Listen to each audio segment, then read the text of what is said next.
This podcast is part of the Deluxe Edition Network. To find other great shows on the network, head over to deluxeeditionnetwork.com. That's deluxeeditionnetwork.com.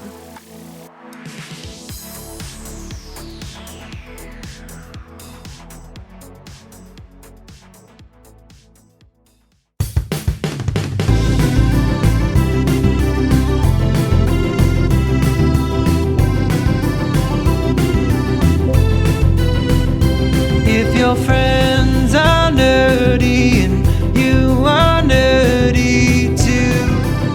I wanna talk to you, friends talking nerdy. This is the podcast making, public transit taking, kiss stealing, wheeling, dealing, son of a gun, Tim the Nerd, welcoming you to another episode of Friends Talking Nerdy, part of the Deluxe Edition Network. Head to deluxeeditionnetwork.com to find out about all of the lovely shows on the Den. And seated next to me, well-fed. Yes, very well fed. Very electrifying. Here we have the most electrifying professor in podcasting today, Professor Aubrey. How you doing? I am so good, Tim. How are you? I am doing well. How's your week been? My week has been really great. I have had a great week. I've spent a lot of time working, and I also had a lot of fun. So went dancing, went on a hike, did some other fun stuff. Well, speaking of dancing, I know you go dancing a lot, and we've mentioned that on the show before, and on a couple of occasions, you've even brought me along with, what I call dancing, which is more like, anyway, but swaying. Yeah, back more of and a forth. swayer. Yeah. Like, what did George Costanza call Elaine's dancing a full body dry heave? Whoa. Anyway. That's pretty hardcore. Yeah, but anyway, like I said, speaking of dancing, I know you absolutely love it. And what I thought would be good to start things off this week is for you to give a nerdy 5 of the best places to dance in the Portland, Oregon area. I totally can do that, Tim. All right. I'm choosing venues where it's great to go dance to electronic dance music. Because there are lots of places to dance, different types of dancing, right?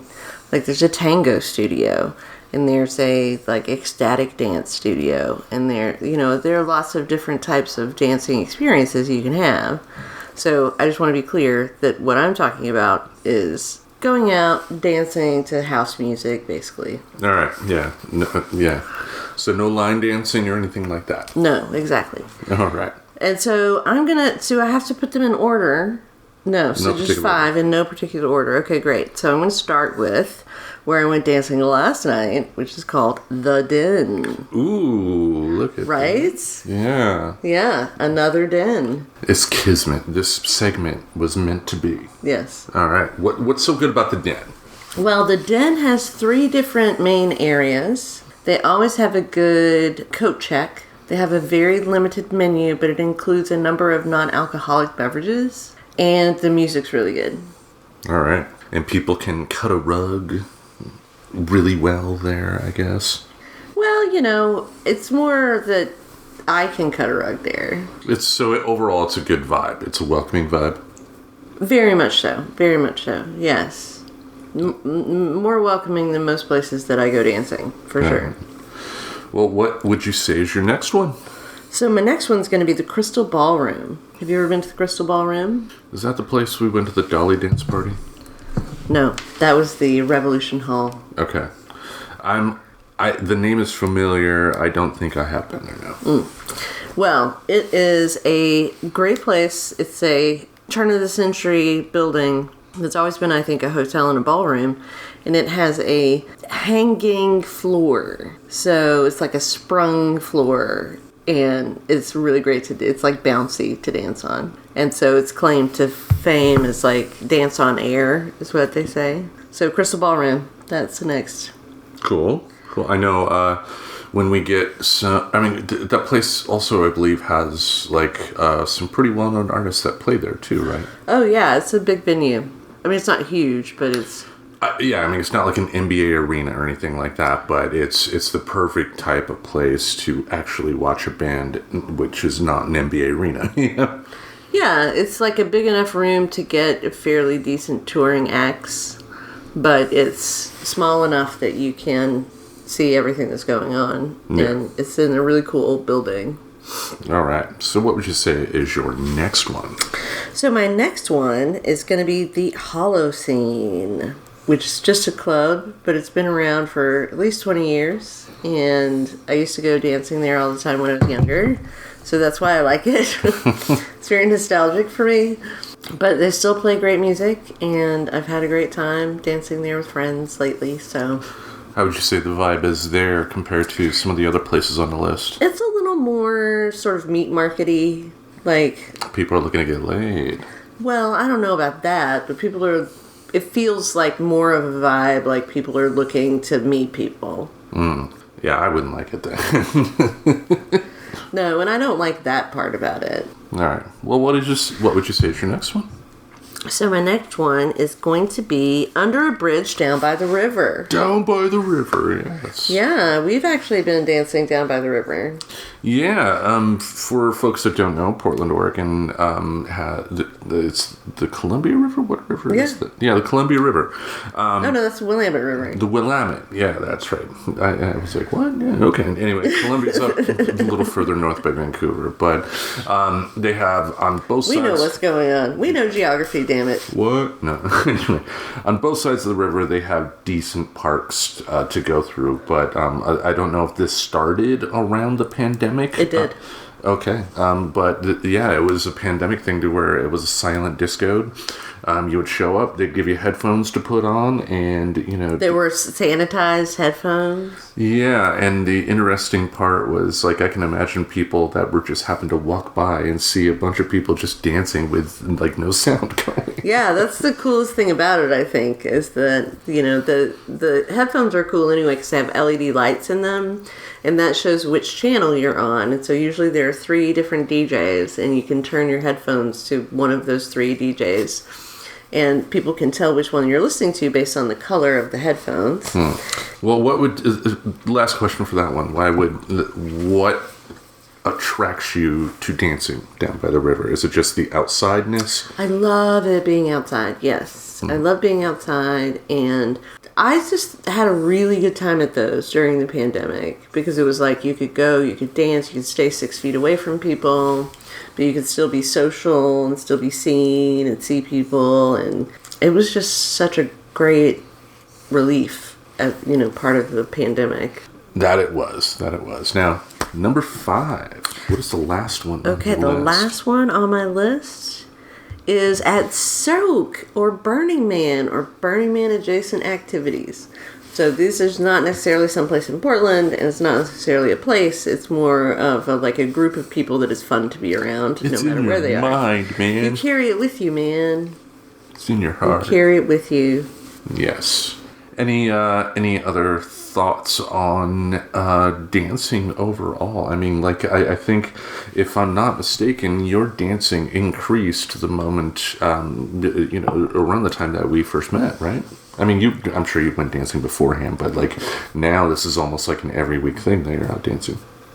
Yeah, definitely. I definitely dance more now than I did probably for the 10 years, 15 years before that.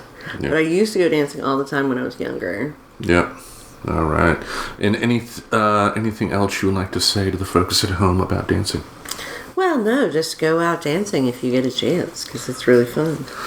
Yeah, and don't be like me necessarily. Like the dancing I enjoyed the most was down by the river with the headphones, because the headphone with the music playing, it kind of puts you in a bubble in a weird sense. Little cocoon. Yeah, because then you are less self-conscious. You know, the times that I've been dancing at other places, it feels like I don't want to do too much. Then people will look at me and laugh. Right, or like... It's nice to have the headphones because then you know that nobody's going to talk to you. Oh yeah, that's good too. Yeah, like the people aren't just going to come up to you and start talking to you. Yeah, which I like. Indeed, indeed. So, ladies and gentlemen, if you get the chance, whether you are in the Pacific Northwest or Duluth, Minnesota, take time out of your day, week, month, year. Go dancing at least once. Have a little fun. Yeah, have a little fun. Gosh darn it. That's right, consarn it. But wanted to switch gears here and once again, 3 weeks of updates on the whole country music situation that has arisen thanks to Beyonce releasing a new country album. That's right. Yes, there was a great article I came across on a website called savingcountrymusic.com, and I will have a link to the article on our show description here, but the title of it, Dispelling the Ray Charles Only One Country Album Myth. And what the article ended up explaining, what I didn't know even, and I have been given false information here this entire time, I was under the assumption that he only had one country album, which is not true at all. No. Yeah, the one country album, Modern Sounds of Today's Country Music, I think it was called, had a sequel, and then... I know, this is just like part 2. Part 2, but right, so how could people ignore that he did more than one country album, because he had a part 1 album and then a part 2 album. But that was in the 60s. We go to the early 80s. His record label ended up dropping him, his R&B record label. So what did he do? He signed with a country label and became a country artist in the early 80s. Wow. And ultimately, in 2022, Ray Charles was inducted into the Country Music Hall of Fame. As the article points out, the Country Music Hall of Fame has different criteria for who they let in. So, you're not necessarily going to see, Kiss show up and get inducted into the Country Music Hall of Fame. And, they are very strict about how many people they let in each year. They usually let in about 3 people, 3 artists a year. So, oh, wow. Yeah, so the fact that he got in spoke to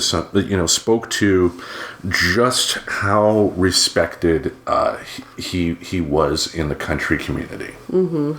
Yeah, because, I think of the song he did with Willie Nelson, 7 Spanish Angels. Such a great song. Great song, and it really does fall in line with his early R&B work, but it also feels like a country song, too. Yeah. That's the beauty of what he did. But I wanted to talk about one of the reader comments that were on this article, because I think it's important to acknowledge, especially when you have controversies like this arise around art, that it is okay for someone to just not like something. Yeah. In this particular case, if there are people that heard Beyonce's song and decided they didn't like that, that is okay. That in and of itself does not make them racist. You could go above and beyond like John Schneider did, and that's a different story altogether. Mm-hmm. But you can just not like something, and that's okay. And I think it's important, if you do have a platform, small though we have, to point that out and kind of signal boost that stuff. Now, the comment here, I'm not going to say I necessarily agree with everything, but I thought it pretty much was well thought out.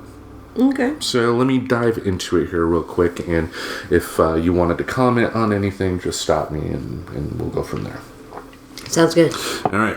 So the comment from a guy named Fuzzy Two Shirts. Okay, Fuzz. Yeah. Country music does not, and to my knowledge has not, wholesale rejected any performer on any grounds other than their authenticity.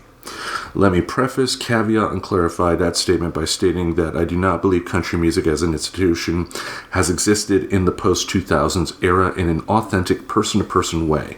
It has become an institution of media rather than an institution of culture. But the people who liked country music all the way from 1900 to 2000, and yes, I realize that starting date predates both the Bristol sessions, the formation of the Aubrey, and the codification of a definable country sound. But let's not pretend that the music the country singers of the 50s and 60s grew up listening to was not the same kind of music that the people in the 30s grew up listening to, which was the sort of folk songs that everybody in the year 1900 outside of a major city center would have known. However, many performers have been rejected over the years on imagined or genuine in authenticity concerns. Even Conway Twitty struggled to find acceptance. For folks that don't remember, Conway Twitty actually, Family Guy loves to, at least back in the day, if they had an episode go long, they would have Peter say, "And now, ladies and gentlemen, Mr. Conway Twitty," and then they would cut to him. But he actually started as a rockabilly artist. Really? Yeah. That's not surprising, actually. Yeah, especially with that hair. Yeah, that hair. Yeah, my mother loved him, I used to make her laugh every time I go, "Hello, darling." My grandmother, same thing. Mm-hmm. She loved him so much. All right, so here we go. This is something that anyone from outside the country music institution cannot understand, because in the music world, outside of country and bluegrass music and jazz, everything is image. It's not the most grammatically correct comment here, folks, so I'm trying. Everything is fake. Bands have stage get-ups and imagery. Their members have stage names. Flea, Buckethead, Axl, Slash, Izzy. It's all image. Lady Gaga. What does that even mean? Throughout the history of country music's biggest superstars are almost invariably average Joes. Is there anybody who seems more normal and pedestrian than Alan Jackson? No. I think his mother would say that. Oh, no. Yeah. Or maybe a better way to illustrate that point is, if you invited Buckethead to your barbecue and Alan Jackson to your barbecue, what do you think would happen? People who like country music are most receptive of country stars who seem like their friends and neighbors. I've used this analogy 100 times, but it bears repeating. One of the reasons Charlie Pride and Mel Tillis are two of my favorite country singers is because they both seem so sincere and genuine average people. If I was walking down the road and it started raining and I saw those two sitting on a porch, not only could I walk up and introduce myself and wait out the storm, they'd probably wave me over and offer me a sandwich. I can't say the same about Buckethead, Axl Rose, Lady Gaga, etc. This is what people from outside country music don't understand, because they are so used to the idea of celebrity being a put-on, a facade. But in country music, celebrity is one of the most revealing things about a person. Merle Haggard was not imagery. He was the real deal. All of that stuff he wrote was genuine. It was something about Merle Haggard that Merle Haggard put out there so all of us could see Merle Haggard the way Merle Haggard was. Ray Charles may not have begun his career making country music, but he grew up in that culture of authenticity. Being the real deal both with yourself and with the people who listen to you. And when Ray Charles did come to country music, he came with both of our understanding of what country music culture was, but he demonstrated that he understood it by releasing an album of songs any country fan already knew by heart. He didn't try to change country music culture to prove that there was room for him. He changed himself to prove that he could fit into country music, by which I mean he showed country fans the basic respect of demonstrating an understanding of their taste. People who haven't been steeped in country music culture simply do not have the background to understand or realize that, for most of country music history, this honesty and authenticity created a sense of community that other institutionalized art forms simply do not have. And this is why that even people who grew up listening to 90s country struggle to connect with modern country stars. In fact, this is why so many modern country stars are such nobodies in greater popular culture.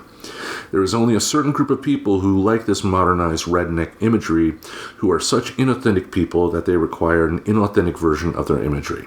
This is why Zach Bryan has made such a big splash, because in a decades-long window of inauthenticity, which for the sake of argument, let's say began sometime around 2007, he's one of the most genuine, for real artists to hit the mainstream. Fair points. I mean, there is something to be said about country fans expecting their artists to be more authentic and relatable as such. Now, I think, the person in question is forgetting your people like your Porter Wagners and your Buck Owens, who definitely had a stage image and whatnot. But then again, having said that, Buck Owens does seem like the type of guy that if you had a flat tire, he'd pull his car over and help you out. Right, he just might have a fancy suit on while he was doing it. Yeah, or something like that. So I thought this was well written. Like, I think at the end of the day, when it comes to like the Beyonce stuff,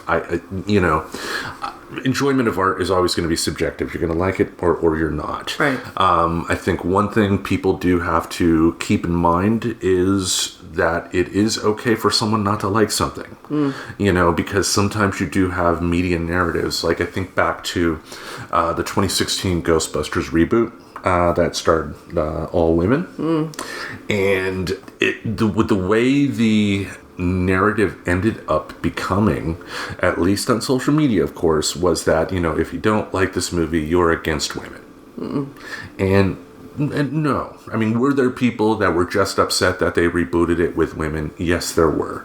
Do I think it was a large enough group to deserve condemnation? Like, maybe not. I mean, they're going to be assholes, around no matter what. But you can't stop a conversation of something regarding art just because someone is stating that they don't like a particular something that you do. They can have very valid reasons, and especially with how charged the issue with Beyonce was, I felt it was important to bring this up. Yeah, I agree, and it's just so much bullshit, really, to think that country music can be owned by any group of people, because it is sort of the most democratic. It's the most American, I guess, of major types of popular music. But even then, though, I mean, like, I think of Ken Burns' wonderful documentary, Country Music, that, went into a deep dive into its history, and it, like any form of music, it was inspired by other things as well. I mean, like European folk traditions, plus also black music traditions were brought in and melded together to create this wonderful thing called country music. Yep. And I think you can like what you like, you can hate what you hate, but I just think that people have to kind of pull themselves back a little bit. Don't rush at somebody and say that they're, in this particular case, because of the Beyonce thing.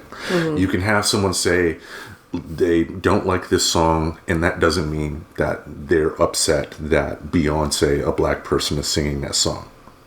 They just may not like that song. Now, I'm not... You want to be vigilant. You don't want to let stuff pass as somebody does put their foot in their mouth, like a John Schneider.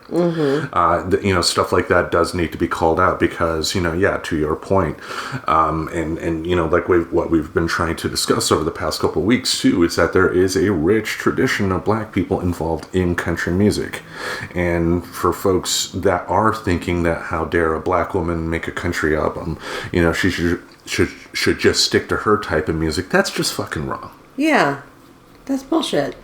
Indeed. And, like I said before, too, like, I think the biggest thing that critics are kind of missing out on with Beyonce tackling this is the fact that there are a number of Beyonce fans who probably would steer clear of country that now will think, maybe I'll give it a try. Especially with people like Rhiannon Giddens,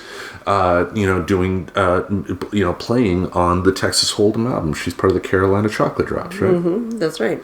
Yeah, so country music has its pros, has its cons, but, I think it's important to respect people's opinions, too.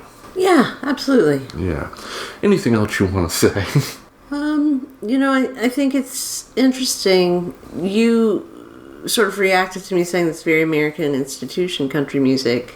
And I guess I just meant, like, I don't know what I mean, actually. Because if you think about rock and roll, same sort of thing. It was music. I mean, basically, like, white people have stolen every cool thing that there is from black people. Well, I think your point, too, though, is that there aren't, unlike rock music, unlike R&B, there aren't many country artists that come from Austria, that come from England. I mean, you have Keith Urban from Australia, but, right. I think to what the commenter said about it, I think the average music fan out there would probably just know Keith Urban from the fact that he's married to Nicole Kidman. Yeah, exactly. I don't know Keith Urban's song. Yeah. I don't know what he sounds like. But Beyonce's not the first. Like, I'm thinking about Lil Nas. Lil Nas X, who did that song with Billy Ray Cyrus. And he also did a cover of Jolene. Yes, he did. And so he like genuinely likes country music. And there's this other guy named Orville Peck. Have you ever heard of Orville Peck? No. So it's very interesting. He wears a mask, so you can't see his face. And sometimes it's like a fringe that falls over his face from his hat. And that's his big thing about him that's interesting, is the way that he dresses, and you can't see his face. But he's such a great singer, and so he sings country music, but like doesn't fit into that idea of who a country musician is supposed to be. And I think that's one thing I kind of disagree with this commenter about too. I think the commenter is kind of stuck in that mindset of country music needs to be what I think it is, and not understanding and appreciating the fact, like any art form, it can and will and should evolve. Yeah. I think that's enough said about that particular point. Like I said in the show description, there will be a link to this particular article here. I definitely recommend going to read it, check it out. And from what I've seen from the website too, pretty good. I mean, if you're a fan of country music, I think it's pretty solid site. Cool. Yeah. All right. So before we continue on with our main event, how about we send it to one of our friends at the Deluxe Edition Network? That sounds great. Let's do that. All right, so let's sit back, relax, and enjoy this message. Bev's Video Kingdom. Because the movies won't talk about themselves. So Andy crawls through this river of shit. He comes out, visits a dozen banks, and no one's like, I'm a little concerned about the guy in the suit. Right. It smells like shit. You mean the guy that literally washed himself in a river full of shit and is supposed to suddenly smell good? Dude, that's completely the mall rat stink palm, which takes like 3 or 4 days to wash off. Oh, last time I scratched my ass, it smelled like Bigfoot's dick for a week. Bev's Video Kingdom. Listen wherever you get your podcasts. Hey, Tim, before we get to our main event, would you like a cup of coffee? Always. I live on that stuff. Yeah? Yeah. How do I get through the day otherwise? Caffeine, man. Caffeine is the way. Yeah. I agree. You've got to have caffeine in order to make it through the day. That is for sure. So I have this new coffee I would love for you to try because I absolutely adore it. And you know, I have really good tasting coffee. You most definitely do, folks. Yeah, so I have this new coffee from Coffee Brothers Coffee Bros. And they are a small roaster in New York City that's run by 2 brothers, which is why they call themselves Coffee Bro. Imagine that. I know, right? Yeah. And they have this really great website that sells coffee that they make there in New York City, or they roast there. Sorry, they don't make it there. Obviously, they grow it in places where coffee grows. Yeah, I don't think the South Bronx is a good place for coffee. No. In terms of growing coffee. No, I think you have to be much closer to the equator. Okay. Yeah. Anyway, here, give it a try. What do you think? Nom. So good, folks. So good. This is something I recommend we all try. Yeah, okay. Well, you know, it's an award-winning coffee, and it's got really great blends, espresso roasts, and single origin coffees, which are all small batch roasted, you guys, in New York City. And we're in Portland, as you know, the home of amazing coffee. But for my coffee at home, I'm going to go for Coffee Bros. And a reason I would go to Coffee Bros myself is because I love a good discount. Oh my God. Yes, you do, Mr. Frugal. Yes, if you go to their website, which you can go to our show description, and it will have a link there that will take you directly to their site, coffeebros.com. If you purchase some coffee from their website, and when it prompts you to put in the promo code, you put in FTN10, you're going to save 10% off of your order. Wow, that's awesome. It definitely is. I hope everybody takes advantage of this wonderful opportunity to get 10% off this fabulous coffee. I hope so too. Again, people, coffeebros.com. You can find a link in our show description, and at checkout, in the promo code area, put in FTN10. Let's drink some coffee, baby. Okay. We love music here. We've made no bones about that, or however you say that. Listen to me, all mushmouthy. We love music, but I think with any form of entertainment, there are going to be times to where you come across an artist to where you question whether you will like them or not. At times you will not, but at times you will find yourself surprised. There are also times to where you may find yourself being resistant to hearing an artist out, and then when you do, you're like, oh, I missed out. What we wanted to do for our main event this week is kind of talk about those type of musicians or bands that for the professor and I are ones that at first glance we didn't necessarily think we would enjoy for whatever reason, but ended up enjoying them, whether that be enjoying them to the point to where they became one of our favorite bands, or to the point to where maybe you like a couple of songs but you still respect them as an artist. Yeah. Yep.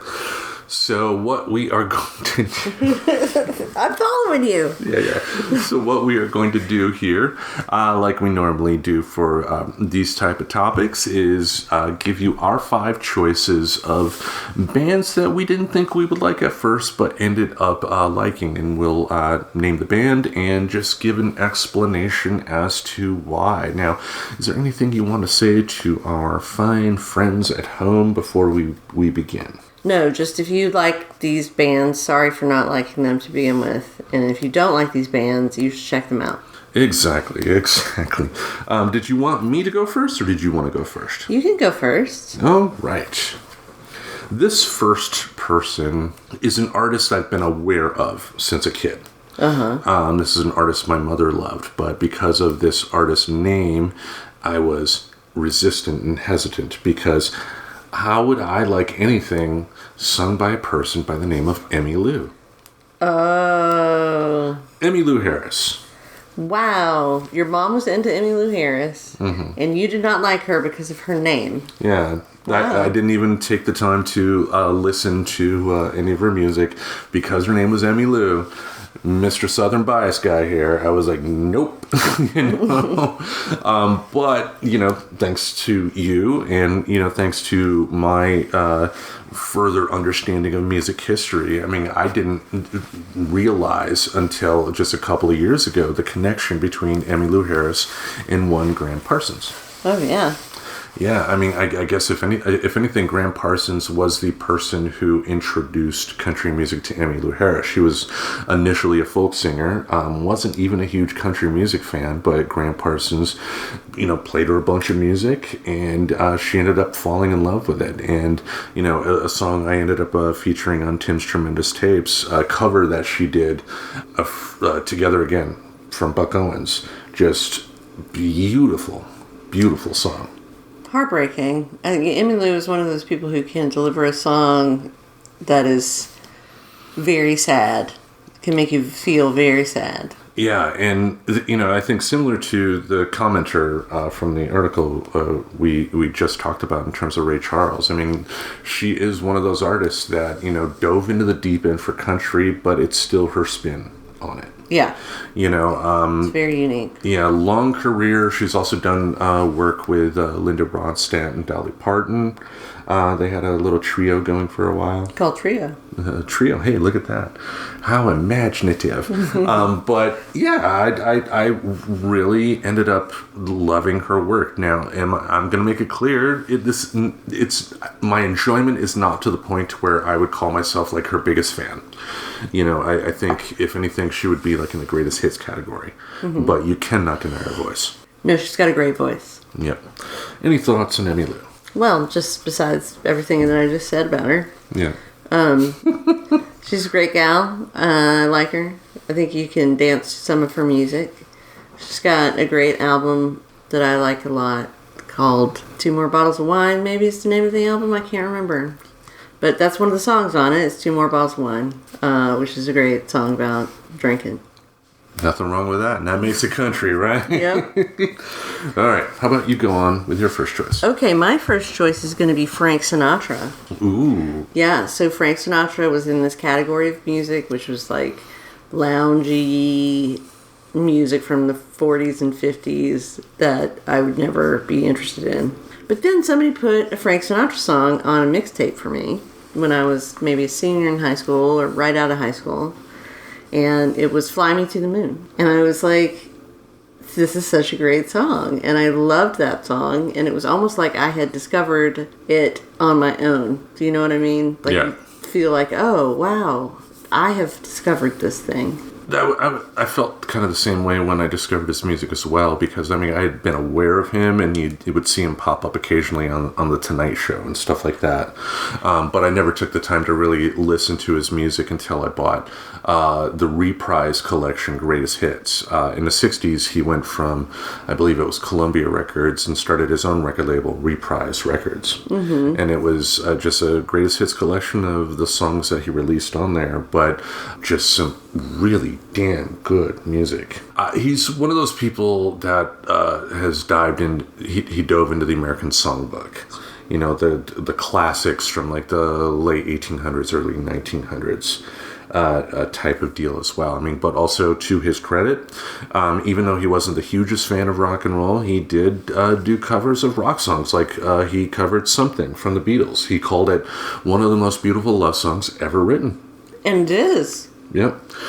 So he's one of those artists that you can't help but respect. I mean, he stayed in his own lane, music-wise. He wasn't going to release a rap album, but you could tell that he just loved music. Yeah. All right. Shall I go on with my next one? Yes, please. All right. This is someone that I just mentioned in my previous choice, Mr. Buck Owens. Hey. Yeah. Growing up, Buck Owens was one of the co-hosts on Hee Haw, and I hated that show with a passion.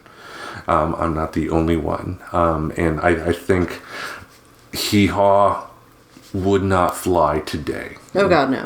You know, because, like, if you take the white characters in that cast and made them any sort of minority characters, people would see it for what it really is. But it's okay to do it for poor white people. Yeah.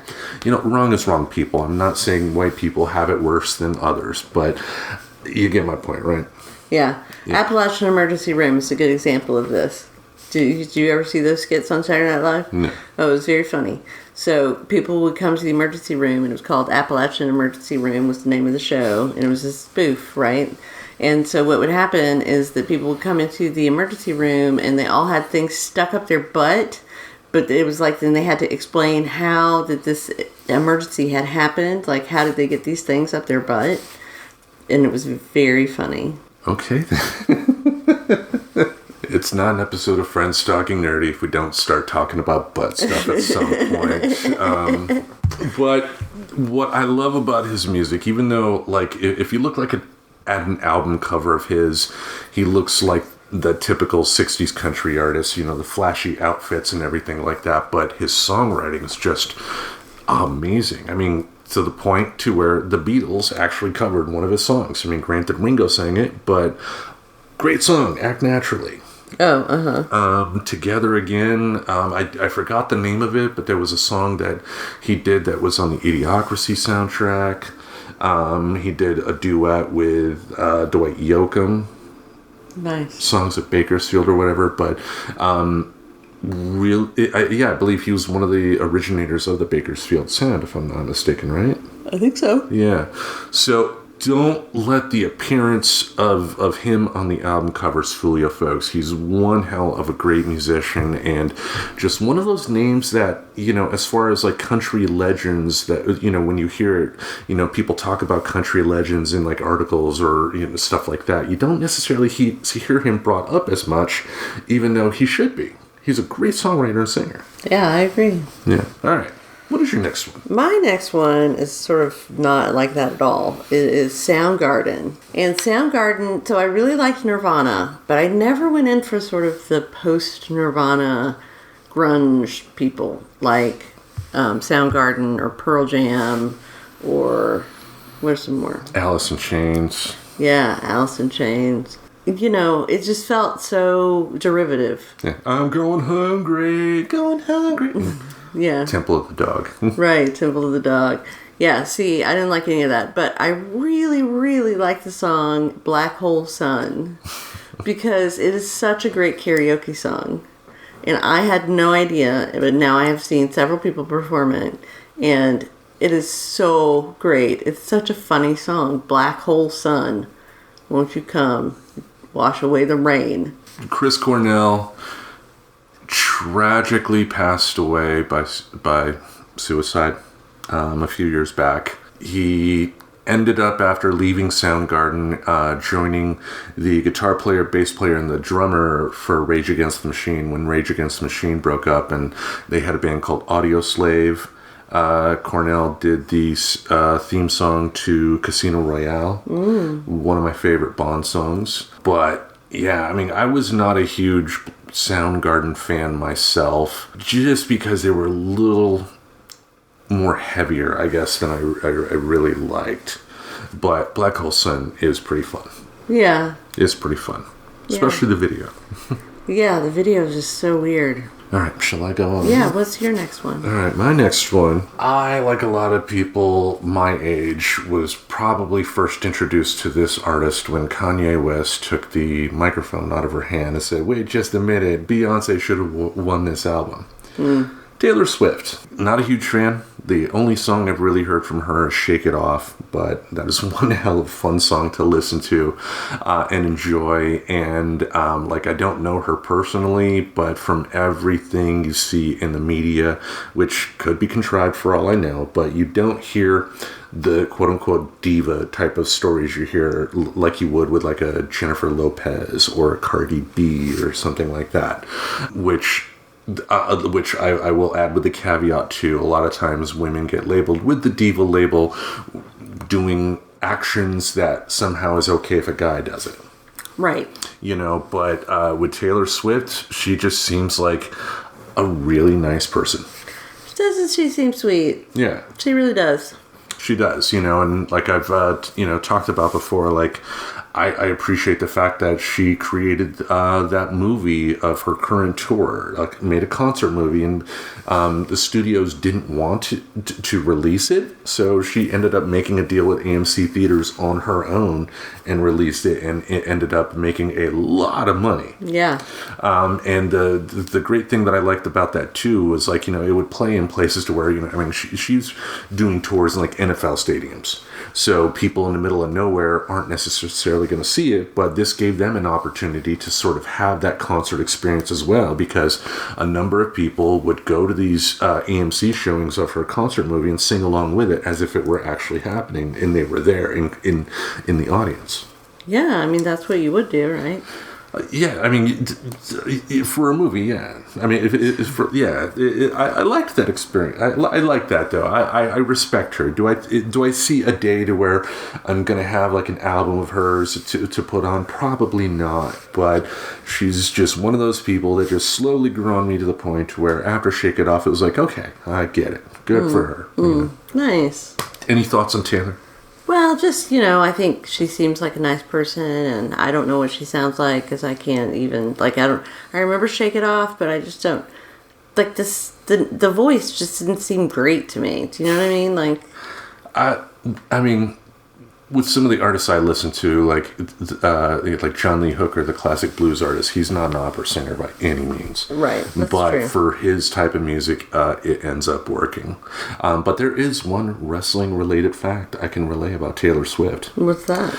She grew up in Tennessee, and she at one point she was the babysitter to Jeff Jarrett's kids. Whoa! Jeff Jarrett was the guy who created TNA Wrestling. Now works in AEW. But Taylor Swift babysat his kids. Huh. The more you know. The more you know. All right. What is your next one? Okay, my next one is going to be Black Sabbath. I never thought I would like Black Sabbath. I think I've liked them more than I ever thought I would. Really based on a couple of songs that you introduced me to, including Black Sabbath. Mm-hmm. The song Black Sabbath, that is. That is actually inspired by a classical music piece. Oh, really? Yeah. Mm-hmm. With the whole... Yeah. Yeah, that's so cool. And then Iron Man, also a good one. Yes, as we heard last week, I saw the original band in concert, so I got to see all of that. So lucky. So I'm glad that, your musical influence is really what I thought about most when I was coming out with this list, because many of the things that you listen to, I've never really listened to voluntarily. Voluntarily, exactly. Yeah, it would get you kicked out of some social circles. Like, why are you listening to that? Right. Yeah. Shall I go on? Yeah, what's your next one? All right, this next one may surprise you. Uh-oh.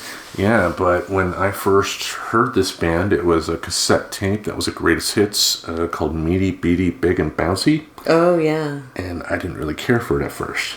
Uh-oh. It was The Who. Yeah. Yeah, I did. It took me about a month of not only listening to that, but also a friend of mine giving me his copy of Tommy. Before I ultimately got it. And, unlike some of the other bands on this list, The Who is one I dove into the deep end and absolutely fell in love with. But, at first, the simple, the rock tracks on the Meaty, Beady, Big, and Bouncy album just didn't work for me at first. Now they do. Like my generation, I could see for miles. Substitute, which was inspired by a Smokey Robinson song, to where he pronounced substitute the way they did in the song as well. So another cross-pollination of music right there. But The Who, easily one of the greatest rock and roll bands of all time. I know you think that. Yeah, well, because it's true. The Who was never my favorite, but I hear that. I hear that. Yeah, now, granted, like, the older I get, the more I realize, like, I am not really an album person. Yeah. I am a singles person as well. And The Who, during the majority of their career, did try to popularize the album format in and of itself. And a lot of times it ended up working great. Tommy, Quadrophenia, stuff like that. Sometimes it also didn't work. I think of their last album, It's Hard, which only had one decent song, Eminence Front. Eminence Front. Yeah, that song's weird. What the heck is an eminence front? I don't know. It's a nonsense song. The rumor has it that that Pete saved all of his best songs during that particular time for his first solo album, which the first solo album had songs like "Let My Love Open the Door." And stuff like that. So I think Pete was, and this is also a couple of years after Keith Moon's tragic death. So I think Pete was just kind of done with The Who at that particular point. But yeah, great band. Oh, for sure. Yep. All right, what is your next one? Okay, my next one is AC/DC. Mm-hmm. And wow. What a great band. Totally didn't appreciate them before listening to them more, and particularly the song Highway to Hell. I mean, how funny is that song? It's funny, too, because, me growing up in conservative religious circles, you would have people commonly say they're talking about Satan going to hell and a highway to hell. And really, the highway to hell they're referring to is just going on tour again. Right. How many people called work hell? That's all that song was, and it's funny the reputation that, the parents built up into how bad they were, which made it that much more fun to listen to them. Yeah, exactly. Well, parents never learn these tricks. I didn't try to pressure my kids in any way not to listen to any sort of music. I didn't want a repeat of what my mother did. Now, granted, when it came to stuff like, car rides or whatever, I think the general rule in a car ride should always be the person driving gets to choose the music. Mm-hmm. Even if they defer to somebody else, they get to choose the music. So my kids did grow up listening to a healthy dose of hard rock and heavy metal. But, anyway, AC/DC for me, I guess, I would put them in like a greatest hits category. Oh, yeah, me too. Yeah, I mean, there aren't many albums of theirs, if any, not even Back in Black, that I can just put on and listen to from first song to last. Oh. Because of, one criticism of AC/DC is the fact that their songs generally all do sound alike. Yes, they really do. You know, and that can get old after a while, but for like a greatest hits type of deal or seeing them in concert, that's a different story. I mean, like they're going out on concert now. I don't think they're going to make a swing through our neck of the woods here, and with ticket prices the way they are, I wouldn't go anyway. No. But, you know, back in the day, if I had the money, I would have gone. All right, shall I go on with my last one? Yeah, tell me your last one. All right, I can thank Pandora for this. Oh, yeah? Yeah, because back in the day, before Spotify hit it big, the big streaming platform was Pandora. Yes. And it was great being able to kind of have your own music playing, but similar to radio, unless you kept on telling the system, you know, try this, try this, try this, it would generally repeat the same songs over and over again. So I would try to put in like different group names to see if it would bring up other artists that I didn't listen to before. And, you know, one artist, and this is not the person on my list, but I loved her work, Melody Gardot. She was in a great jazz type singer, was in a car accident, lost her voice, but then regained it. Really inspiring story there. But the person that is the last on my list, and you love her just as much as you love the Mormons, Norah Jones. Oh my God, I completely forgot about Norah Jones. She is the daughter of a sitar player by the name of Ravi Shankar, who was a friend of George Harrison. I know who Ravi Shankar is. Yeah. I didn't know that she was his daughter. Yep. Wow. Yep. She sings like jazz vocal type of stuff as well. And to your point, yeah, like Norah is not one that I can put one of her albums on and play it from first to last. It's select songs, and like Come Away With Me, I love that song. But to your point, I can see where people will think it's a little too music-y. Well, and she's just not good. Pretty much. No, like, I was thinking of that song Come Away With Me right when you said that, and I was like, I hate that song so much. Come away with me in the night. Who cares? So boring. It's so boring. It works for me. Like I said, though, I have 4 categories of music, of music fandom. She's in the category of like one or two songs, but wonderful voice. I do respect her, and Norah Jones. Yeah, I don't disrespect her. I respect her. I'm gonna spit on her. I'm gonna spit on her. Anyway, what is your last choice? The last choice, drum roll please, is Motorhead. All right. So I don't think I'd ever heard a Motorhead song. Like, I just knew Motorhead was a band, and it was a heavy metal band. And so I never listened to them. Mm-hmm. And then, I met you, and this is your favorite, or one of your favorites bands, is Motorhead. And so I started listening to your playlist, and this song, The Game, is on your playlist, and it's the first song of the playlist. So unless you put it on a shuffle to begin with, you will hear that song first. And so I listened to that song a bunch because of that, and every time I heard it, I was like, this is a pretty good song. Yeah, like you couldn't really tell it because, he has gravelly vocals, and it's loud, but like Lemmy, has the longest history in music. Like, he was Jimi Hendrix roadie. Oh, wow, I didn't know that. Yeah, which was awesome. And like, somebody asked him, like, what did you learn about Jimi Hendrix when it came to playing the guitar? And he said, what I learned from Jimi Hendrix about playing the guitar was that I should be playing the bass.